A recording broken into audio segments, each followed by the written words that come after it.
ساعت از نیم شب گذشته بود. الکس، جوانی که به تازگی از کار اخراج شده بود، روی نیمکت ایستگاه متروکه‌ای نشسته بود. باران ریزی میبارید و سکوتی مرگبار فضا را پر کرده بود. او که هیچ وسیله‌ای برای برگشتن به خانه نداشت، تصمیم گرفت منتظر قطاری بماند که شاید از این مسیر عبور کند. پس از مدتی صدای سوتی در دل تاریکی پیچید. قطاری قدیمی و زنگ زده از مه بیرون آمد و با نوری کم جان به آرامی متوقف شد. درهایش بدون صدا باز شدند. الکس که چاره ای نداشت قدم به داخل گذاشت. داخل قطار عجیب بود. صندلی ها کهنه و خاک گرفته بودند. نور کمرنگی از لامپ های قدیمی میتابیدند و مسافران همگی ساکت و بی حرکت نشسته بودند. برخی از آنها سرهایشان را به پایین انداخته بودند. برخی دیگر چشمانشان را بسته بودند، گویی اصلا زنده نبودند. الکس با تردید روی یکی از صندلی ها نشست. قطار با تکانی ناگهانی حرکت کرد. حس سنگینی عجیبی بر شانه هایش نشست. او سعی کرد با مسافران صحبت کند، اما کسی جوابش را نداد. انگار حتی صدایش را نمی شنیدند. پس از چند دقیقه نگاهش به پنجره افتاد.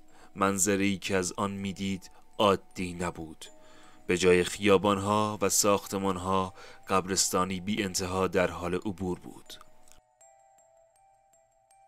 سنگ قبرها در مه ناپدید می شدند و سایه های سیاه در میان آنها حرکت می کردند. دلشوره‌ای سنگین قلبش را فشرد. او سعی کرد از جایش بلند شود و به درها نزدیک شود، اما پاهایش سست شده بودند. ناگهان دستی سرد شانه‌اش را لمس کرد. با وحشت برگشت و چهره‌ای رنگ پریده با چشمانی گود افتاده را روبروی خود دید.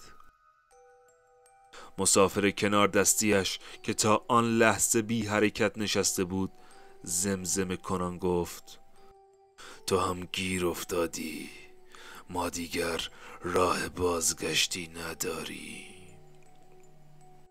الکس فریاد کشید و به در کوبید، اما درها قفل شده بودند. قطار سرعت می گرفت و محیط بیرون حالا تبدیل به تونلی تاریک و بی پایان شده بود.